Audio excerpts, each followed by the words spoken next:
Padre Celestial, gracias te damos por el privilegio de encontrarnos en este lugar. Gracias porque podemos orar, podemos cantar alabanzas a tu nombre, podemos disfrutar de la amistad cristiana, podemos prepararnos un poco mejor para los eventos que pronto estallarán sobre este mundo. Te pido, Señor, que bendigas nuestro estudio en estos momentos, que pueda cada persona entender la importancia de lo que vamos a estudiar. Te pido que bendigas todos los demás seminarios también. Bendice las sesiones plenarias. Te ruego que a través de tus ángeles tú escudes este lugar, que pongas una carpa aquí protectora. Gracias, Padre, por la promesa de tu compañía, por escuchar nuestra oración, pues te lo imploramos en el precioso nombre de Jesús. Amén. Quiero comenzar haciendo un contraste entre el modo de pensar del mundo evangélico y el mundo adventista en cuanto a los eventos que van a culminar el gran conflicto entre el bien y el mal. Primero voy a mencionar lo que creen la mayoría de las iglesias, si no todas las iglesias protestantes y también la iglesia católica hoy en día. Para las iglesias cristianas, ellos creen que el juicio sucede en la segunda venida de Jesús. Como dice el credo, vendrá a juzgar a los vivos y a los muertos. Es decir, el mundo cristiano cree que el juicio es cuando Cristo venga. Hasta ese momento la gente puede decidir aceptar a Jesús o no. En segundo lugar, particularmente los pentecostales, los carismáticos, los evangélicos, creen que ellos no van a pasar por el tiempo de angustia. Creen en lo que se conoce como el rapto. Creen que 7 años antes de la venida gloriosa de Jesús, el Señor Jesucristo va a venir invisiblemente y se va a llevar al cielo por 7 años a todas las personas que en realidad recibieron a Cristo como Salvador. Y que después que vayan al cielo, entonces va a venir la gran tribulación en este mundo, mayormente para los judíos, pero también para los cristianos que no recibieron en verdad a Cristo como su Salvador, y a la gente secular. Es decir, la gente que no se fue en el rapto va a tener una segunda oportunidad de entregarse a Jesús durante el tiempo de angustia, en circunstancias más difíciles, pero tendrán la oportunidad de hacerlo. La iglesia adventista difiere radicalmente de estos conceptos protestantes. La iglesia adventista enseña que el juicio ocurre antes de cerrarse la puerta de la gracia, no en el momento de la segunda venida de Jesús. La iglesia adventista también enseña que cuando se termine de predicar los mensajes de los 3 ángeles, se va a cerrar la puerta de la gracia y los fieles hijos de Dios van a pasar por la tribulación, van a pasar por el tiempo de angustia, pero van a ser protegidos por la providencia de Dios. Finalmente, cuando Jesús venga, van a ser libertados, es decir, van a ser transformados y entonces van a ir al cielo con Jesús por 1000 años. Así que el concepto adventista del juicio es radicalmente diferente que el concepto que tiene el mundo cristiano. El mundo cristiano dice el juicio es solo un evento que ocurre en la segunda venida. Ahí Cristo salva a los salvos y condena a los perdidos. Y ya, se acabó. La iglesia adventista cree que el juicio comenzó en 1844 y el juicio transpira antes de cerrarse la puerta de la gracia y lógicamente antes de la segunda venida de Jesús. Y que el pueblo de Dios va a pasar por la gran tribulación o va a pasar por el tiempo de angustia. Ahora, hay varios ejemplos bíblicos que ilustran esto, este concepto adventista. Yo no sé cómo el mundo cristiano no entiende esto, porque en estos seminarios yo voy a dar 10 ejemplos bíblicos del proceso del juicio que presenta la Biblia. 10 que indican la forma en que transpira el juicio. Ahora, vamos a notar en nuestro estudio, y solamente aquí cubriremos algunas de las historias, porque en realidad después viene otro grupo y tenemos que mirar otras historias, pero vamos a mirar el proceso que se sigue en este juicio antes de la segunda venida, el cierre de gracia, el tiempo de angustia y la liberación final en la segunda venida. 6 comunes denominadores. Vamos a ver. Número 1, siempre hay un remanente fiel. Vamos a poner esto en la pantalla, aquí en la pizarra. Siempre hay un remanente. En segundo lugar, el remanente tiene enemigos. Un enemigo o enemigos. En tercer lugar, hay un tiempo de angustia. Número 4, la fe de los fieles es probada. Severamente probada la fe de los fieles de Dios en el tiempo de angustia.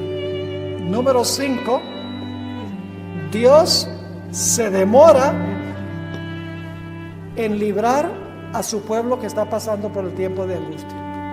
Es decir, Dios no los libra inmediatamente, permite que pasen por el tiempo de angustia y se demora en librarlos. Y luego, en sexto lugar, después de la demora, viene la liberación del pueblo de Dios. Esos son los comunes denominadores. Y en cada una de las sesiones vamos a cubrir algunas de estas historias, porque no tenemos tiempo de cubrirlas todas en cada sesión. Ahora, el primer ejemplo que quiero presentar se encuentra muy temprano en la Biblia. Se encuentra en el libro de Génesis. Nos da el proceso. Génesis nos da el proceso. Ahora, ustedes saben que en Génesis, el capítulo 6, dice que Dios llamó a Noé para que predicara un mensaje al mundo antediluviano. Un mensaje que debía durar por 120 años, debía proclamar ese mensaje. El mensaje de Noé fue acompañado por el poder del Espíritu Santo. Porque en Génesis 6:3 dice: no contenderá mi espíritu con el hombre para siempre, va a contender con el hombre 120 años. Es decir, después de los 120 años el Espíritu Santo no iba a ¿qué? No iba a contender más por los seres humanos. Es decir, el mensaje de Noé iba acompañado del poder del Espíritu Santo. Fue un mensaje de juicio. Yo pregunto, cuando Noé predicó, ¿se dividió el mundo en 2 grupos como resultado de su predicación? ¿Sí? Los que estaban fuera del arca y los que estaban ¿qué? Adentro. Claro, todos los miembros que estaban adentro eran miembros de su familia. Pero aceptaron el mensaje. ¿Saben que Noé hubiera sido considerado el evangelista más fracasado en la historia? Porque de las millones de personas que indudablemente había en el mundo, su campaña evangelística de 120 años solamente logró ganar 7 almas. Y todos eran miembros de su propia familia. No sé si se han parado a pensar eso. Pero Noé no se preocupó por los números. Noé dijo: yo lo que tengo que hacer es predicar. Y las consecuencias yo las dejo con Dios. Pero cuando él terminó su predicación, al terminar los 120 años, cuando el Espíritu ya no contendió con los seres humanos, la raza humana se había dividido en 2 grupos: los salvos y los perdidos. Es decir, su mensaje fue un mensaje de juicio. Porque un mensaje de juicio lo que hace es separar a los justos de los injustos. Ahora, Noé predicó 120 años. Cuando terminaron los 120 años, el Espíritu Santo fue retirado y se realizó un evento que aparece en Génesis 7:16. Vayan conmigo allí. Génesis 7 y el versículo 16. Recuerden que esta historia es el modelo para nosotros entender lo que va a pasar al final de la historia. Dice allí, yo me imagino a Noé parado en la puerta del arca, haciendo su último llamado, diciendo: este es el último llamado. Si no entran al arca se van a ahogar, van a ser destruidos. Y su mensaje cayó en oídos sordos. Y noten cuál fue el siguiente evento. El Espíritu Santo deja de contender porque Noé deja de predicar el mensaje de juicio. Dice allí, hablando de los animales: y los que vinieron, macho y hembra, de toda carne vinieron como le había mandado Dios, y Jehová le cerró la puerta. Primer punto clave: la puerta se cierra. Yo pregunto, cuando la puerta se cierra, ¿se cerró la puerta de la gracia? ¿Hay más oportunidad de salvación después que se cierra la puerta? No. Todos los casos están decididos. Y apenas se cerró la puerta, comenzó a llover. No. ¿Cuánto tiempo pasó? 7 días completos. Comenzó a llover el octavo. Según el Espíritu decía, 7 días pasarán. 7 días completos. ¿Cómo creen ustedes que se sintieron Noé y su familia durante esos 7 días? ¿Creen que la fe de ellos fue probada? Imagínense, en ese barco con todos esos animales. Algunos dicen: bueno, ¿y cómo podían llevar suficiente comida para todos esos animales en ese barco? Yo tengo mi propia opinión, y es que Dios puso a hibernar a los animales.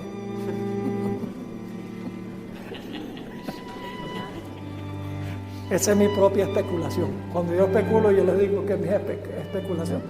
Como los osos, que hibernan, no tienen que comer. Sí, y cuando viene ya el invierno, hibernan, y entonces luego en la primavera se despiertan y están flacos, sí, pero salen y comen y se engordan otra vez. Así que 7 días la fe de Noé y su familia, dice la hermana White, y Patriarca y Profetas, fue severamente probada. 1 día, nada de lluvia. 2 días, 3 días, 4 días, 5, 6 días, 7 días, nada de lluvia. Noé y su familia empieza a pensar: Noé dice, ¿será que me equivoqué? Pero no sé de su fe. ¿Cómo creen ustedes que se portaron los que estaban afuera por cada día que pasó? La sierva de Dios dice que cada día se volvieron más violentos y más altaneros y más irrespetuosos. Si hubieran podido tumbar la puerta del arca, hubiera acabado con Noé y la familia. Es decir, el periodo de 7 días fue un tiempo en que la fe de Noé y su familia fue probada, y un tiempo de victoria para los que estaban afuera. Pero luego, después de los 7 días, muy temprano, el 8º día, se empiezan a ver objetos voladores no identificados. Nubes. Nunca había llovido antes del diluvio. La tierra era regada, dice en Génesis 2, por un vapor que subía a la tierra. Dios colocó un sistema de riego automático. Cierta hora del día, subía el vapor y regaba la tierra. El agua no caía de arriba. Es más, en la creación Dios colocó agua arriba, encerrada por las ventanas del cielo, y puso agua en las fuentes del gran abismo. En el diluvio Dios no tuvo que inventar agua. Dios sencillamente trajo el agua que había puesto abajo y bajó el agua que había colocado arriba, y volvió a llenar el planeta como fue antes de la semana de la creación. Así que el 8º día se ven nubes y de repente fulguran los relámpagos y rugen los truenos y empieza a caer agua, y la gente se da cuenta que está perdida. Yo pregunto, ¿durante los 7 días sabían que estaban perdidos? No. Ahora quiero leer de Mateo 24.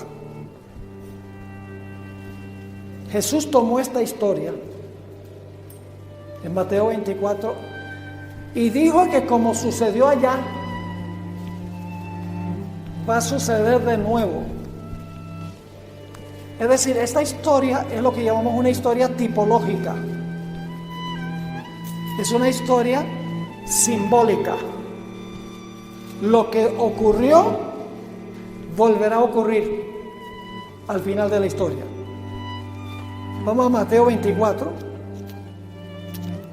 versículo 37 al 39. Mateo 24, 37 al 39.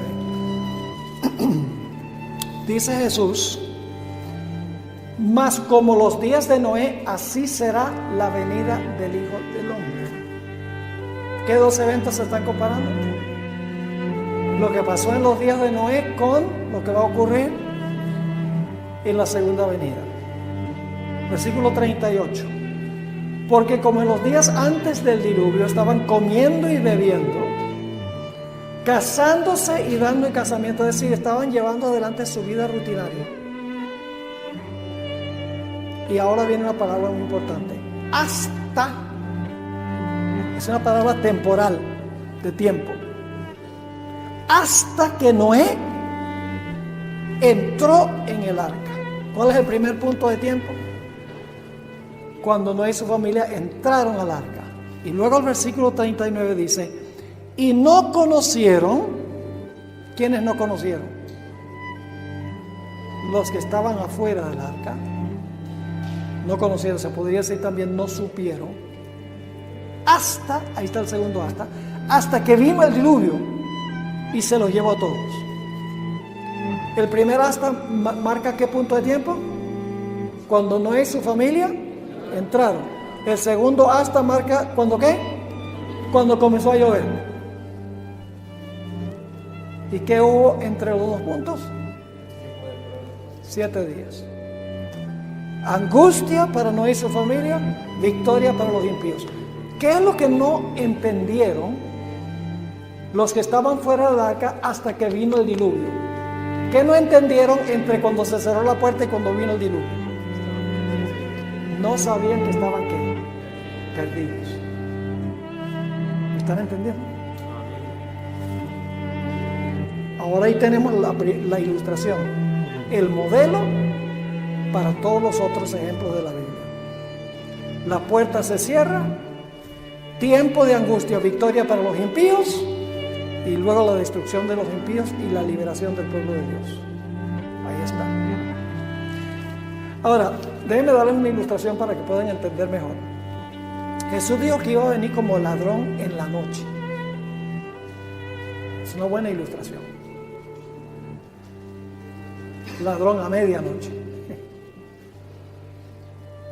Ustedes aquí tienen algunas noches frías, ¿sí o no? Anoche hizo frío. Bueno, y no me dijeron que no durmieron bien, pues. Yo pensaba que era por el frío. Pero a veces hace frío. Más frío en la Nueva Guatemala que en la Vieja.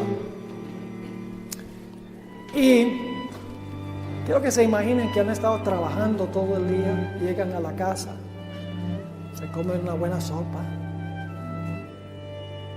y después de comer se sientan a ver las noticias, como que se medio duermen. Me voy a acostar. Se va y se acuesta, se pone las cobijas encima. Ay, qué sabor, está calientico debajo de la cobija. Y entonces cuando está calientico debajo de la cobija, ay, se me olvidó trancar la puerta. Me da una flojera salirme de debajo de estas cobijas con este frío. Yo llevo viviendo en esta casa 25 años y nunca ha venido el ladrón. Y se queda debajo de las cobijas, no vela, se duerme. A medianoche llega el ladrón y encuentra la puerta destrancada. Entra, se roba el celular, el televisor, gloria a Dios. el dinero que consigue por ahí, todo lo de valor, se lo roba y se va. ¿Sabe alguien en la casa que el ladrón vino? No. ¿Cuándo se dan cuenta que vino el ladrón? Cuando se despierta por la mañana, pero ya es demasiado tarde. Así será la venida del Hijo del Hombre. La venida como ladrón es el cierre de la puerta de la gracia. Y la mayoría del mundo va a estar, ¿qué? Durmiendo. No va a estar velando por la venida de Jesús. Y por un tiempo no van a saber que la puerta se cerró, que vino el ladrón, por así decirlo. ¿Cuándo se van a dar cuenta? Cuando Cristo venga a las nubes del cielo, pero ya será demasiado tarde. ¿Están entendiendo el proceso? Predicación del mensaje del juicio, acompañado del poder del Espíritu Santo. Yo pregunto, ¿el mensaje de los 3 ángeles es un mensaje de juicio? De adorar al Creador, de temer a Dios y darle gloria. Ese es el mensaje de Noé. Dividió el mensaje de Noé, acompañado del Espíritu Santo, al mundo en 2 grupos. Los mensajes de los 3 ángeles van a dividir el mundo en 2 grupos: los que tienen el sello de Dios y la marca de la bestia. Va a ir acompañado del poder del Espíritu Santo, el mensaje final de Dios, de los 3 ángeles. Sí, porque apenas se proclama el tercer mensaje, dice que la mies está madura y las uvas están maduras. Es decir, el mensaje madura al mundo para salvación o para perdición. Es un mensaje de juicio. Como Noé predicó y se dividió el mundo en 2 grupos, al final de la historia, los mensajes de los 3 ángeles se proclaman y el mundo se divide en 2 grupos: la mies y las uvas. Y la puerta de la gracia se va a cerrar antes de la segunda venida de Jesús. Yo pregunto, ¿el pueblo de Dios va a pasar por un tiempo de angustia entre cuando se cierre la puerta y cuando Cristo venga? ¿Los impíos van a saber que están perdidos? No. ¿Cómo se van a portar los impíos por cada día que pasa? Más altaneros contra el pueblo de Dios, más violentos contra el pueblo. Se va a repetir la historia. Por eso Dios nos dio esta historia en Génesis. Por eso es que se demoró 7 días. ¿Por qué se iba a demorar Dios 7 días? Porque quería que esta historia sirviera como ejemplo de lo que va a pasar al final de la historia. Es una profecía. Todas las historias de Génesis son profecías. Es un libro que no es solamente historia, es un libro profético que ilustra todo lo que va a pasar al final de la historia. Ok, ¿les quedó claro este ejemplo? Bueno, ahora vamos a nuestro siguiente ejemplo. Y este grupo que está aquí va a escuchar ahora una porción de mi presentación en la sesión plenaria. Daniel 12:1. Daniel 12:1. Pregunto, ¿están todos estos elementos ahí en Génesis, la historia del diluvio? ¿Hay un remanente fiel? ¿Tienen enemigos?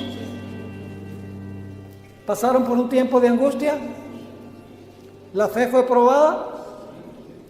¿Hubo una demora? ¿Pero finalmente fueron librados? Todos los elementos están ahí. Ahora, Daniel 12:1. Es un versículo tremendo. Hay más ahí de lo que hemos visto. Tengo que darle un poquito de contexto de lo que pasa antes de este versículo. En la Biblia se usan diferentes nombres para hablar del sistema final apóstata. Por ejemplo, en Daniel 7 y 8, el último poder se le llama el cuerno pequeño. En Apocalipsis 13 se llama la bestia. En 2 de Tesalonicenses 2 se le llama el hombre de pecado. En Mateo 24 ese poder se conoce como la abominación asoladora. En Apocalipsis 17 el sistema se conoce como la ramera. Y en 1 Juan 2 se conoce como el anticristo. En Daniel 11, la última parte del capítulo, se conoce este sistema como el rey del norte. Si todos estos nombres representan el mismo sistema, el sistema papal. En Daniel 11 se le llama a este sistema el rey del norte. Y ustedes van a encontrar en Daniel 11:44 que dice que el rey del norte va a salir con la intención de aniquilar y destruir a muchos. Yo pregunto, ¿el cuerno pequeño destruyó al pueblo de Dios? ¿La bestia destruyó al pueblo de Dios? El rey del norte va a salir para tratar de destruir el pueblo de Dios. Dice que en el versículo 44, antes del 12:1, dice, saldrá con gran ira para destruir y exterminar a muchos. Ahora, cuando el rey del norte sale a eso, a tratar de destruir al pueblo remanente de Dios, el pueblo de Dios va a tener enemigos, ¿sí o no? El enemigo es el rey del norte. La ramera, el hombre de pecado, el cuerno pequeño, la bestia, no importa qué nombre le dé, el mismo sistema, el sistema final. En el momento cuando suceda esto, donde el rey del norte sale a destruir al pueblo de Dios con la intención, se realiza lo que dice Daniel 12:1.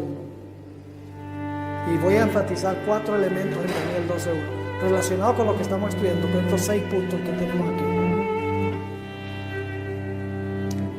En aquel tiempo, cuando el rey del norte sale a tratar de destruir al pueblo de Dios, Apocalipsis 13 dice que cualquiera que no adora la imagen de la bestia va a ser ¿qué? Muerto. Se levantará Miguel. ¿Quién es Miguel? Cristo. Es decir, cuando el rey del norte sale para destruir al pueblo de Dios en el tiempo del fin, dice se va a levantar Miguel. Ahora, ¿qué significa eso? Se levantará Miguel. Tenemos que regresar a los primeros 2 versículos de Daniel 11 para entender qué significa que se levanta Miguel. Dice allí en Daniel 11, 2 y 3 lo siguiente. Daniel 11, 2 y 3. Y ahora yo te mostraré la verdad. He aquí que aún habrá, en realidad en el hebreo dice, se levantarán. He aquí que aún se levantarán 3 reyes en Persia. ¿Qué significa eso? Se levantarán 3 reyes en Persia. Gobernarán 3 reyes en Persia. Reinarán 3 reyes. Es decir, lo que está diciendo Daniel es que de aquí en adelante van a reinar 3 reyes en Persia. Eso es lo que significa se levantarán. Luego sigue diciendo, y el cuarto se hará grandes riquezas más que todos ellos, y al hacerse fuertes con sus riquezas levantará a todos contra el reino de Grecia. Y luego el versículo 3 repite la misma palabra. Se levantará luego un rey valiente, el cual dominará con gran poder y hará su voluntad. ¿Qué significa eso? Se levantará un rey. Sí, significa que va a comenzar ¿a qué? A reinar o a gobernar. Entonces, ¿qué significa se levantará Miguel? Significa que Miguel va ¿a qué? A comenzar a reinar. Ahora escuchen bien. Para que Miguel comience a reinar, antes de eso tiene que haberse demostrado quién pertenece a su reino. Porque el reino en la Biblia no es una esfera geográfica. El reino son la gente que compone el reino. Ahora, ¿qué tiene que suceder para mostrar quiénes son súbditos del reino de Cristo? Tiene que realizarse antes de eso un juicio. Examinar todos los casos para ver quién en verdad es un seguidor de Cristo. Y cuando termina el juicio investigador, como se conoce, se habrá demostrado ante el universo quiénes exactamente son súbditos del reino de Jesús. Entonces, si Jesús se va a levantar a reinar, es porque su reino está ¿qué? Completo. ¿Y qué tuvo que pasar para mostrar quién era súbdito del reino? Un juicio anterior. Es decir, el juicio investigador revela quiénes pertenecen al reino, y cuando se haya revelado todos los que pertenecen al reino, se levanta Miguel a reinar sobre su reino. ¿Me estoy explicando? Entonces, lo que está diciendo Daniel 12:1 es que cuando se levanta Miguel para comenzar a reinar, su reino está completo. Es decir, que ya la puerta de la gracia se cierra en ese momento porque todos los súbditos de su reino están completos. Es decir, levantarse Miguel es el cierre ¿de qué? El cierre de la puerta de la gracia. Porque ya se ha demostrado en el juicio cada persona que pertenece a su reino. Y entonces Jesús, cuando ya su reino está completo, puede comenzar a reinar. Ahora, quiero leerles lo que dice la hermana White sobre esto. Ella entendió esto. En Primeros Escritos, página 280, ella explica: todos los casos habían sido fallados para vida o para muerte. Mientras Jesús oficiaba en el santuario, había proseguido el juicio de los justos muertos y luego el de los justos vivientes. Mientras Jesús era intercesor, el juicio de los muertos y los vivos continuaba. Luego dice: Cristo, habiendo hecho expiación por su pueblo y habiendo borrado sus pecados, había recibido su reino. Estaba completo el número de los súbditos de su reino. ¿Cuándo es que Cristo recibe su reino? ¿Cuando está completo qué? El número de los súbditos de su reino. Cuando se ha mostrado quiénes pertenecen a su reino está completo y Jesús puede comenzar a reinar sobre su reino. Ahora, note lo que sigue. Volviendo a Daniel 12:1. Dice: en aquel tiempo, cuando este poder final salga a destruir al pueblo de Dios, se levantará Miguel, es decir, se va a cerrar la puerta de la gracia, porque su reino está completo. El gran príncipe que está de parte de los hijos de tu pueblo. ¿A qué se levanta Miguel? ¿Para qué? Para defender a su pueblo. ¿Y por qué tiene que defender a su pueblo? Dice: será tiempo de ¿qué? De angustia, cual nunca fue desde que hubo gente hasta entonces. Se cierra la puerta de la gracia y comienza ¿qué? El tiempo de angustia. ¿Para quiénes? Para los que pertenecen al reino de Cristo. Los seguidores de Jesús van a pasar por el tiempo de angustia. Sí, porque se levanta Miguel para defenderlos, porque van a pasar por el tiempo de angustia. Ahora sigue diciendo: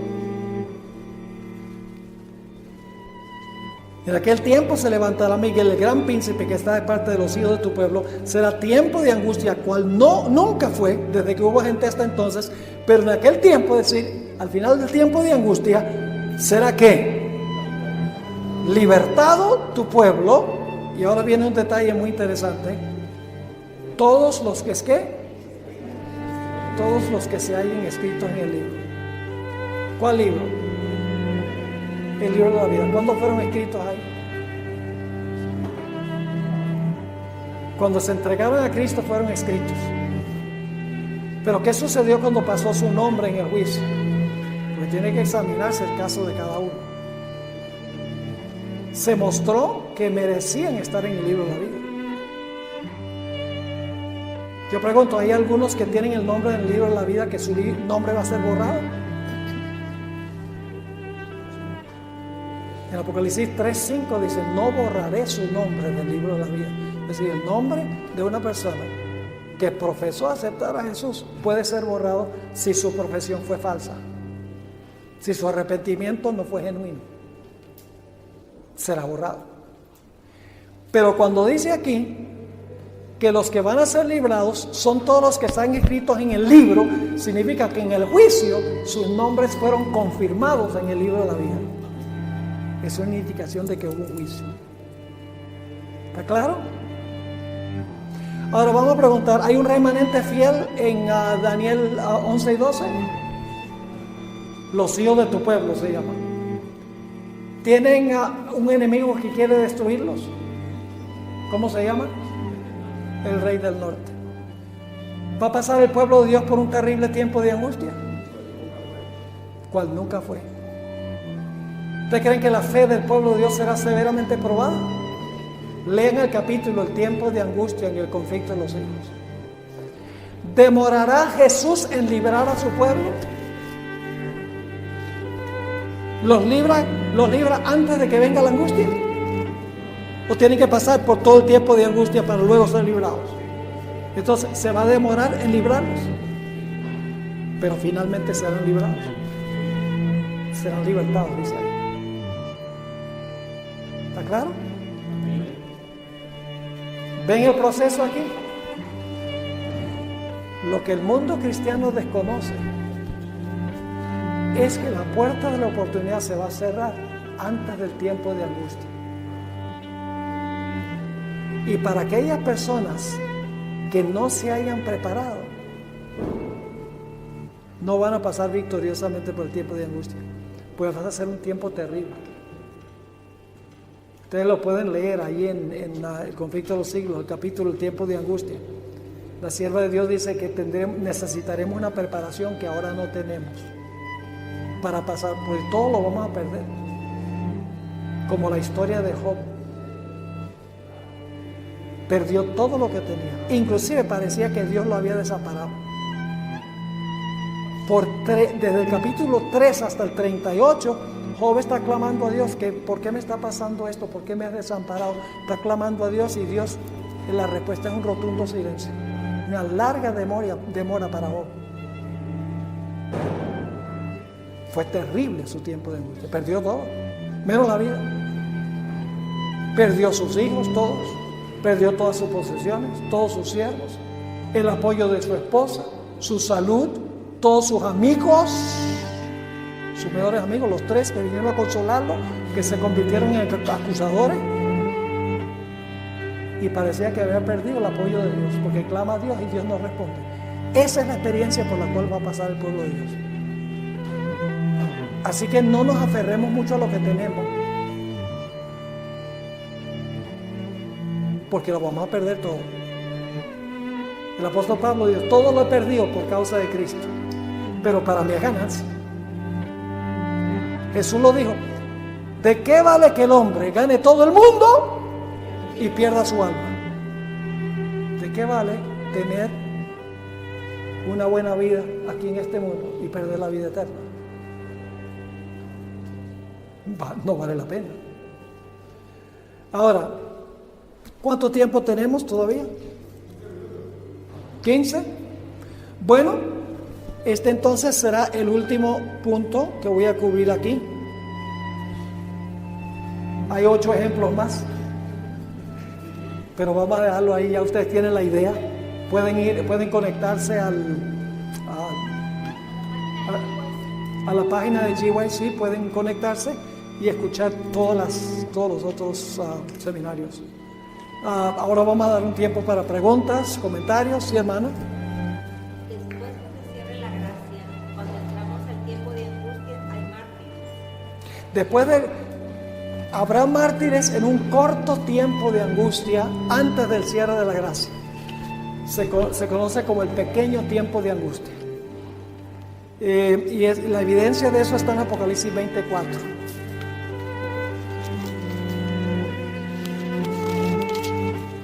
Pero después que se cierra la puerta de gracia, no habrá mártires. Porque de nada valdría la muerte de un mártir para convencer a otros. Y ahí mismo, esos que quedan, ese remanente que está vivo, ya para ese tiempo ya sellado, esos son los 140. Son los 144,000. Sí. Los que pasan vivos por el tiempo de angustia son los 144,000. Apocalipsis 24 dice, vi tronos y se sentaron sobre ellos y les fue dado juicio, es decir, les fue dado la facultad de juzgar, y vi las almas de los degollados por el testimonio de Jesús, por la palabra de Dios, que no habían adorado a la bestia ni a su imagen, que no recibieron la señal en sus frentes ni en sus manos, y vivieron y reinaron con Cristo 1000 años. Es decir, va a haber un grupo que no adoró a la bestia ni su imagen y no recibió la marca, que va a perecer desde que fueron degollados. Pero mueren antes de cerrarse la puerta de la gracia, durante un tiempo de angustia previo, pequeño tiempo de angustia, Cuando se está proclamando el fuerte clamor, llamando a la gente a salir de Babilonia, los ministros se airan y le dicen a sus miembros que hay que acabar con esta gente que está causando problemas. Durante ese tiempo habrá mártires, pero una vez que se levante Miguel, no habrá más mártires. Sufrimiento sí. Se repite la historia de Job. Dios le dijo a Satanás: mira, tú puedes hacer lo que te dé la gana con él, pero no me le quites la vida. Lo mismo va a suceder al final de la historia. Dios va a decir: ustedes pueden probar, le dice el diablo, ustedes pueden probar a mi pueblo hasta el máximo. ¿Y por qué es que Dios permite eso? ¿Saben por qué? Porque Satanás, y esto lo voy a tratar en los últimos seminarios, porque Satanás le dice a Dios: mire, tu pueblo te sirve por lo que tú eres bueno con ellos. Tú les pones una valla de protección, tú los prosperas y no permites que yo los toque. Te sirven por los panes y los peces. Pero si ellos no tuvieran eso, entonces se volcarían en contra tuya. Y Dios va a demostrar al final de la historia una generación completa que va a decir: aunque me matare, aún en él confiaré. Que habrán perdido todo, y no es solo un individuo como Job, sino toda una generación en todo el mundo que va a demostrar que sirven a Dios no por interés, sino que sirven a Dios por amor. Esa será una gran revelación al universo. Por eso Dios permite que pasen por esta experiencia. Y a veces la gente dice: ay, pero ¿por qué Dios permite eso? Ah, pobrecitos los seguidores de Jesús. Y se ponen a sentimentalizar todo. Y una vez cuando yo estaba pastoreando en un estado en los Estados Unidos, cuando recién llegué, me puse a visitar a todos los miembros y había una hermana que no había venido a la iglesia en años. Y le pregunté, para hacer una larga historia corta, le dije: ¿por qué usted no ha venido a la iglesia? Ay, dice: porque yo un día vi una película de Juan Hus y cómo lo quemaron allí por ser fiel a Dios. Y dije: bueno, yo no puedo servir a un Dios que él servía a Dios y Dios permitió que lo quemaran. Y yo la miré y le dije: ¿y por qué usted se queja? Él no se quejó. Juan Hus murió contento, cantando, contento de ser un testimonio a favor de Dios. Tremendo. El pueblo de Dios al final va a vindicar el carácter de Dios ante el universo, va a demostrar que es posible servir a Dios sin ningún interés, solo por amor. Acá, y luego venimos para este lado.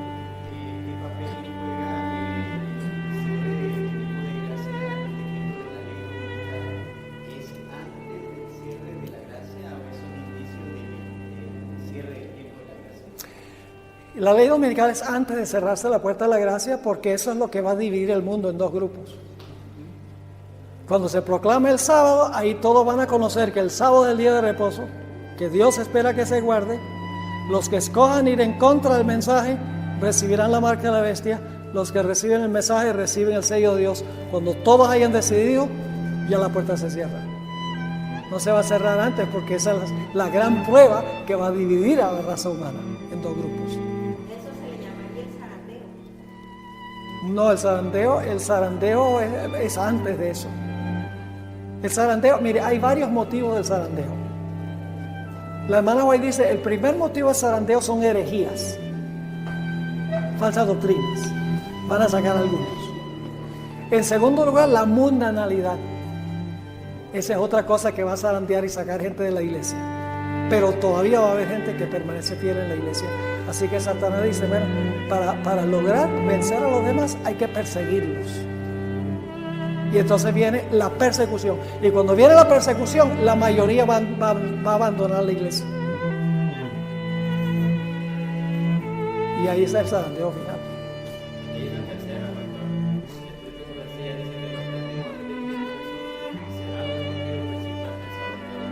Y todo está involucrado, porque los testimonios condenan la mundanalidad. Los testimonios mantienen a la gente encauzada en la verdadera doctrina, y los testimonios dicen que debemos perseverar en medio de la persecución. Es decir, todo el Espíritu de sí está involucrado en todo el proceso del zarandeo. Tengo dos dudas. El tiempo de la gracia. Solo una duda por persona. El tiempo de la gracia, como pueblo, se manifiesta como pueblo, como individuo. Hay una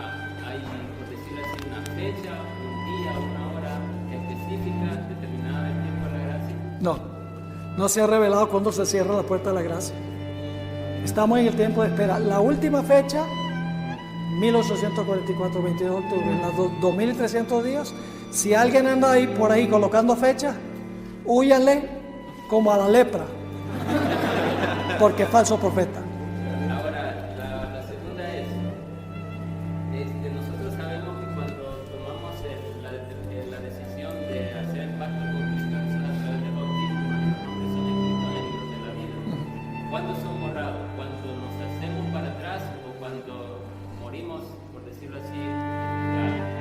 En ninguno de los dos momentos. Son borrados cuando tu nombre surge en el juicio. Ahí se decide si se retiene o si se borra. Y cuando surge tu nombre en el juicio. Y fíjense, Cristo no toma en cuenta si nuestra confesión es sincera o no. Nos toma nuestra palabra y nos perdona aun cuando nuestro arrepentimiento no sea genuino. Y usted, ¿cómo es eso? ¿Sí? Porque en el juicio se va a determinar si el arrepentimiento fue genuino o no, y eso se manifiesta en las obras de la persona. La Biblia enseña que se puede revocar el perdón. ¿Recuerdan la parábola de los dos deudores? El que debía una suma que nunca podía pagar y clama, para hacer una larga historia corta, clama a su amo. Le había desfalcado todo ese dinero de 10,000 talentos. No podía pagarlo ni en 1000 años. Y clamó, y el amo le dice, el Señor le dice, bueno, porque clamaste a mí, te perdono. Ay, que me está contentísimo, saltando en una pata. Dice que fue perdonado. Y sale y se encuentra a alguien que le debe 100 denarios. 100 días de trabajo, la cantidad le podía pagar en cuotas. Y lo encuentra y dice, págame lo que me debes. Y este también hace lo mismo. Claro, y ay, por favor, dame tiempo. Y yo te digo, ¿qué tiempo ni qué pan caliente? Y lo agarra por el cuello y lo está ahorcando. Y los siervos del Señor, que representan a los ángeles, que registran nuestras acciones, le llevaron el informe al rey, al Señor. ¿Sabes lo que hizo ese que tú perdonaste bien grande? Estaba ahorcando a uno que le tenía una deuda chiquita. Y dice el Señor, tráigame ese reo acá. Ese es el juicio. Comparece ante el tribunal del Señor. Y dice, ¿qué es esto que yo oigo de tus obras? No te perdoné yo una deuda inmensa que no se puede pagar. No deberías tú haber demostrado que aprecias lo que yo hice tratando bien a tu semejante. Y le revocó el perdón. ¿Sí o no? Le revocó el perdón porque sus obras contradecían su profesión. Sus lágrimas eran de cocodrilo. No estaba en verdad arrepentido. Y así va a pasar. Yo pregunto, ¿el amo aceptó por lo menos al comienzo la sinceridad de su confesión? ¿Y lo perdonó? Claro que sí. Ahora, el tiempo cuando se examina si fue genuino el arrepentimiento es cuando aparece tu nombre en el juicio. Ahí es que se va a determinar. Y aunque somos salvos por gracia a través de la fe, seremos juzgados por obras, porque las obras demuestran si la fe es genuina o no. Un esposo que dice, yo amo a mi esposa y vive pegándole. La esposa tiene razón para preguntarse si es genuino ese amor. Porque las obras demuestran si amamos y si tenemos fe. Bueno,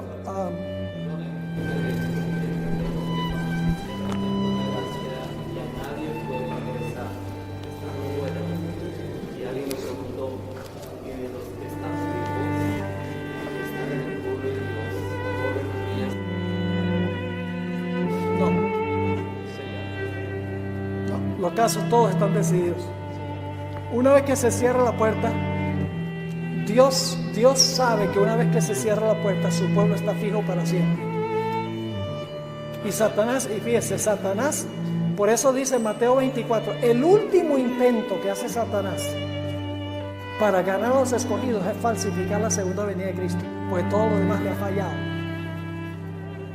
Dice que se va a aparecer como si fuera Cristo, le va a brillar el rostro como el sol, los mantos van a ser brillantes, va a hablar palabras bonitas como Jesús, y dice que va a sanar las enfermedades de la gente.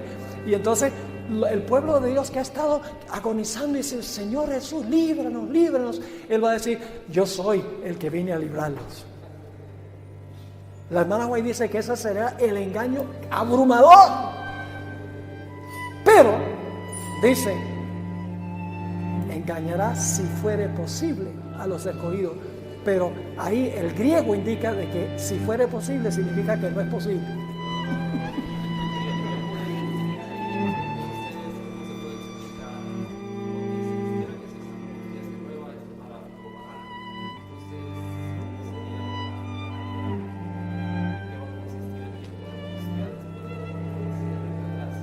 El tiempo de angustia, en primer lugar, el tiempo de angustia es para revelarle al universo que Dios tiene todo un pueblo que le sirve por amor y no por interés. Ese en primer lugar. En segundo lugar, Satanás es una prueba para Satanás de que no importa lo que le tire al pueblo de Dios, el pueblo de Dios va a permanecer, que son leales en la vida y están dispuestos de morir para ser fieles a Dios. Y debe decirles algo: si usted no está dispuesto de vivir por Dios, no va a estar dispuesto a morir por Él tampoco. Así que nuestra vida de ahora determina lo que va a pasar cuando tengamos que enfrentarnos a la muerte. Bien, sí.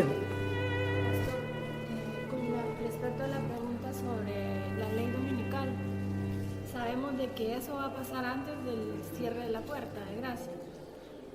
Hay eventos que han pasado en años atrás y ahora mismo que están dando indicios de que ya se está preparando eso. La ley dominical, que el día de la familia, el año pasado que estuvo el Papa en Estados Unidos, que nunca se había dado, y ahí empezamos a ver que el énfasis de él es el domingo. ¿Qué nos puede decir al respecto? Sí, bueno, ese era un tema que hubiera sido bueno presentar acá, pero me asignaron Pero la pregunta es si se están viendo eventos en el mundo hoy que indican que estamos viviendo los últimos momentos antes del cierre de la gracia. La respuesta es sí. Este Papa es un zorro. Es un zorro, es un camaleón. Antes de este Papa, los tópicos de conversación de los papas anteriores, de Juan Pablo II y Benedicto XVI, era el aborto, era la eutanasia, es decir, si se debe terminar la vida de una persona que está sufriendo o no, el matrimonio de homosexuales, las mujeres en el sacerdocio. Esos eran los tópicos.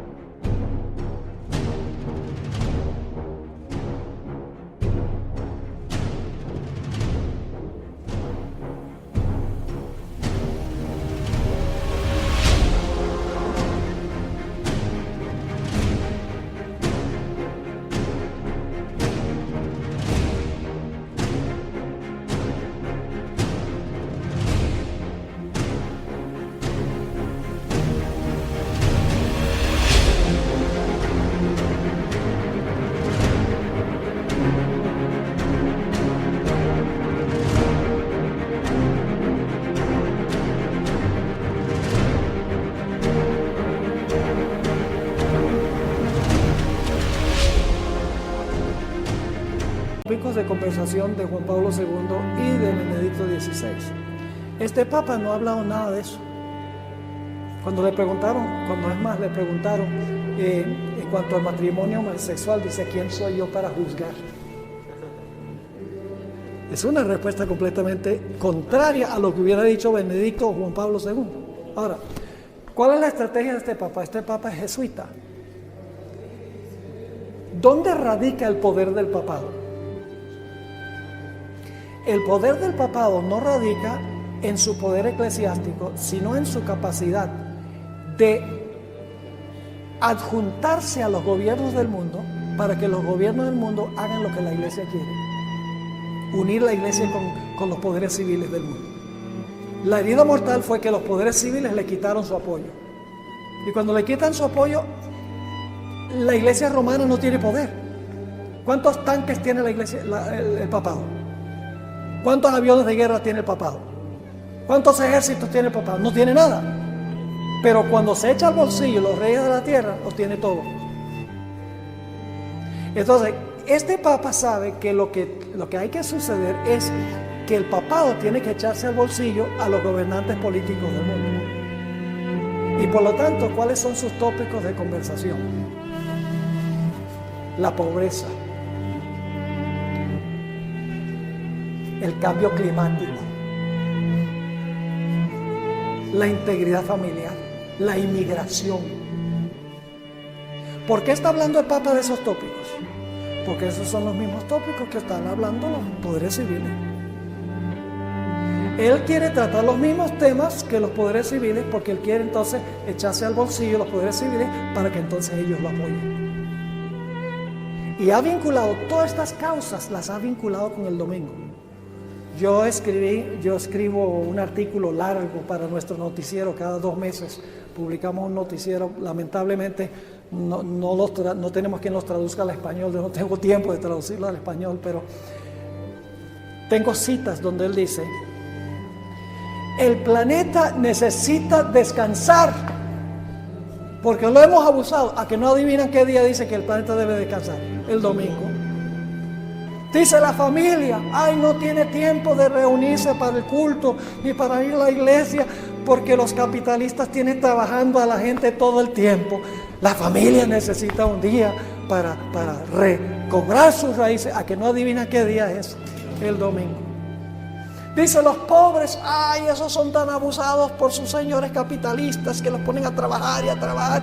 Necesitan los trabajadores, los pobres necesitan un día de descanso.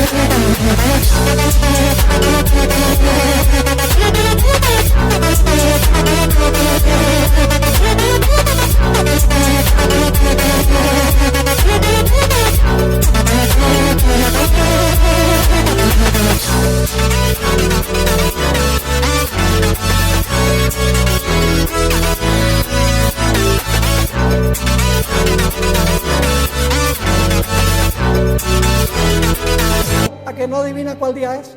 El domingo. Esa es la estrategia de él. Y va bien avanzada. Cuando él dio su discurso ante las Naciones Unidas en septiembre del año pasado, fue impresionante ver la reacción de los 193, de los representantes de 193 naciones del mundo. ¿Habló de qué? De la pobreza, del cambio climático, de la inmigración y de la integridad familiar. Esos fueron los tópicos. No tocó casi nada de los puntos tradicionales. Cuando terminó su discurso, por minutos, los representantes le dieron una ovación y aplausos poniéndose de pie. Eso demuestra que los poderes civiles del mundo, yo no sé si es que no estudian historia. Ellos creen que el papado ha cambiado. La hermana White dice que detrás de la apariencia variable del camaleón está el veneno invariable de la serpiente. Usted conoce la historia del escorpión y el sapo, ¿verdad? ¿Conoce la historia del escorpión y el sapo? ¿Quiénes no conocen esa historia? Ah, pues tengo que contárselas entonces. Terminamos con esto. ¿Tenemos que 2 minutos? 2 minutos. ¿Literales o proféticos? No, que mire, un escorpión quería cruzar un río y el escorpión no sabe nadar y el sapo sí. Así que le dice el escorpión al sapo: mira, déjame montarte en tu espalda y entonces tú me cruzas el río. Y el sapo dice: yo no soy tonto, tú me picas y me muero. El escorpión dice, no, ¿cómo te voy a picar? Si te pico, nos ahogamos los dos. Y el sapo dice, no, yo no voy a dejar que tú te montes en mi espalda. Y el escorpión le dice, pero sé razonable, yo necesito cruzar. Yo no te voy a picar porque nos vamos a morir los dos. Y finalmente el sapo dice, bueno, está bien, móntate. Y el escorpión se monta y cruza, y cuando llega a la mitad del río, le mete el pinchazo. Y el sapo, todo moribundo, mira al escorpión. Claro, esto es una fábula, ¿no? Mira al escorpión y le dice, pero tú me prometiste que no me ibas a picar, ¿por qué me picaste? Y el escorpión dijo, porque es mi naturaleza. El papado no cambia su ADN, cambia su fachada, se hace cirugía plástica para hacerse parecer bonita, pero detrás de eso es la misma bruja de siempre. Bueno, el tiempo se acabó. Gracias por venir.